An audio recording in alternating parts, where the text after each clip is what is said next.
তারেক রহমানের কাছে প্রিসিলার চিঠি, বিএনপিতে ঝড়।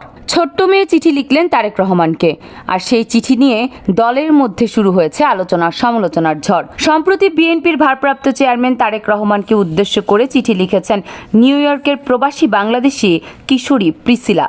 সামাজিক যোগাযোগ মাধ্যমে ভাইরাল হওয়া এই চিঠিতে দলীয় নেতাকর্মীদের দায়িত্ব জ্ঞানহীন বক্তব্য ও কর্মকাণ্ডের কঠোর সমালোচনা করা হয়েছে। ঈদের শুভেচ্ছার মাধ্যমে শুরু হয় স্ট্যাটাসের শুরুতেই তারেক রহমানকে শ্রদ্ধা ও ভালোবাসা জানান প্রিসিলা। এরপর তিনি লেখেন, আমি তেমন গুরুত্বপূর্ণ কেউ নই, কিন্তু দীর্ঘদিন ধরে আপনাদের পক্ষ নিয়ে কথা বলছি, এজন্য বহুবার হয়রানির শিকার হয়েছি, যা আমার কাছে নতুন কিছু নয়। তবে এখন নতুন একটি বিষয় আমাকে অবাক করছে। আপনার দলে কিছু কর্মী ও সমর্থক যখন তখন আমাকে জামাত বলে অভিহিত করছে। মনে হচ্ছে তারা যেন আমাকে জোর করে জামাত বানিয়ে ছাড়বে। যদিও আমি জামাতপন্থী হওয়াকে কোনো অপরাধ মনে করি না, তবু এই আচরণ আমাকে হতাশ করে। তারেক রহমানের দৃষ্টি আকর্ষণ করে প্রিসিলা লেখেন, আপনার দলের শীর্ষ নেতারা দলের নিয়ন্ত্রণে সম্পূর্ণরূপে ব্যর্থ। আমার ব্যক্তিগত বিশ্লেষণে দেখেছি আসন্ন নির্বাচনে আপনার দল সবচেয়ে বেশি আসন পেতে পারে, কিন্তু কিছু নেতার অযাচিত বক্তব্য ও কর্মকাণ্ডের কারণে দলের সুনাম ব্যাপকভাবে নষ্ট হচ্ছে।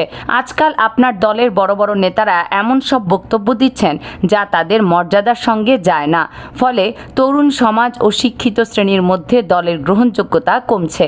বিএনপিকে নিয়ে আগে লিখে সমর্থন পেলেও এখন সেটা কমছে উল্লেখ করে প্রিসিলা বলেছেন, যখন আপনাদের পক্ষে পোস্ট দিতাম প্রচুর ইতিবাচক প্রতিক্রিয়া পেতাম, কিন্তু এখন সেই নেতাদের বক্তব্য প্রকাশ করলেই মানুষ ব্যঙ্গাত্মক প্রতিক্রিয়া দেখায় এবং হাহা রিয়েক্টে ভরে যায়। পরে পরামর্শ দিয়ে এই কিশোরী লিখেছেন, আমি মনে করি আপনাদের দলের নেতাদের বক্তব্যের বিষয়ে একটি সুস্পষ্ট নীতিমালা থাকা জরুরি। কে কি বলবেন, কোথায় বলবেন, কিভাবে বলবেন, এই সব বিষয়ে নিয়ন্ত্রণ না করা গেলে দল আরও বিতর্কিত হবে।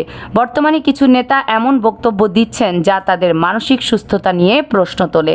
তারা এক এক দিন এক এক কথা বলেন, আরেক দিন আরেক কথা বলে দলকে অস্থিতিশীল করছে। এই চিঠিতে সতর্ক করে তিনি লিখেছেন, আমার মনে হয় না এই নেতারা সত্যিকার অর্থে আপনার কথা শোনেন বা দলের মঙ্গল চান। তাদের কথা শুনলে মনে হয় তারা ক্ষমতায় গিয়ে লুটপাট আর বিদেশে গাড়ি বাড়ি করার পরিকল্পনা করছে। স্যার, আপনি যদি এখনই সতর্ক না হন তাহলে ক্ষমতায় গিয়েও বেশি দিন টিকে থাকা কঠিন হয়ে যাবে। স্ট্যাটাসে বলা হয়, আমরা এমন এক সময় বসবাস করছি যেখানে যতগুলো টিভি চ্যানেল আছে তার চেয়ে সাংবাদিক বেশি। প্রতিটি ফেসবুক আইডি এখন এক একটি টিভি চ্যানেলের মতো কাজ করছে। অন্যায় কিছু করে এর নজরদারি থেকে বেঁচে যাওয়া প্রায় অসম্ভব। তাই দায়িত্বশীল আচরণ ও সুসংগঠিত নেতৃত্ব ছাড়া সফলতা আসবে না। তারেক রহমানকে উদ্দেশ্য করে সর্বশেষ তিনি লেখেন, আপনি আমাদের গুরুজন, আপনি আগামী রাষ্ট্রনায়ক।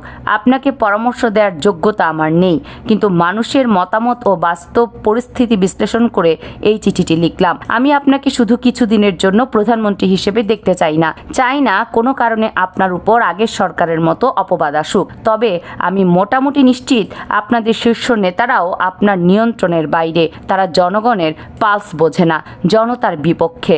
যদি কোনো ভুল হয়ে থাকে দয়া করে ক্ষমা সুন্দর দৃষ্টিতে দেখবেন, এই বলেই তিনি তার স্ট্যাটাসটি শেষ করেন। কামরুন নাহার, রাখি, কেএনআর মিডিয়া।